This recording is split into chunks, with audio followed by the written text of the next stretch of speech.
అనేక మంది happy birthday అన్నారు. నేను ఎప్పుడు హ్యాపీగానే ఉన్నాను, నాకు హ్యాపీ అక్కర్లేదు. హ్యాపీ లేనటువంటి వారికి హ్యాపీ బర్త్డే చెప్పండి. While I was coming en route, people were telling happy birthday to me. I was always happy. There is no need for anyone to tell me. Tell people who are not really happy. కనుక నాకు అనంతమైనటువంటి ఆనందం ఉంటుంది. అది I have infinite joy and ఏనాడు ఏ క్షణమైనా నేను విచారం చేసినటువంటి క్షణం లేదు. never, not even a moment, have I worried myself about కారణం anything. ఏమిటి? What is the reason? అన్ని కూడాను అనిత్యములే, Everything is అన్ని transient. కదిలిపోయేటువంటి మేఘములే. Everything is a passing దీనికి cloud. విచారం చేసే ప్రయోజనం Why worry about such a thing at all? జనన మరణాలకు కూడాను ఏమాత్రం కూడాను మనం చింతించరాదు. కుంగకూడదు, పొంగకూడదు. Even for life and death, no one should bother oneself and one should not think or one should not boast. మనం పుట్టే సమయంలో ఇంత వస్త్రమైనా మనం తీసుకుని రాము.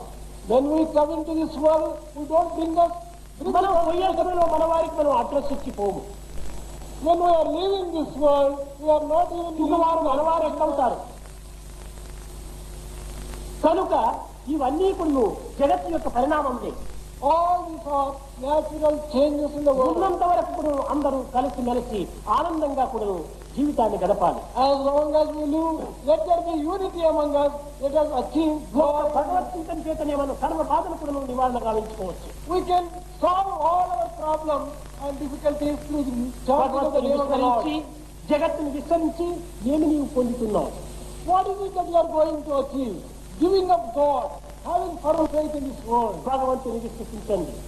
Have firm faith in జాతి God. మత భేదములు ద్వేషములు ఏమాత్రం కూడా మీరు అభివృద్ధి Do గావించుకోకండి. not develop any difference of based upon caste, community, religion or nation. అన్ని నామములు అన్ని రూపములు కూడా భగవంతునివి.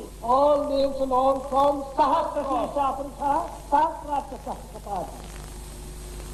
thousands of eyes, thousands of heads, thousands of hands. ఇవన్నీ కూడా విశ్వ విరాట స్వరూపమే.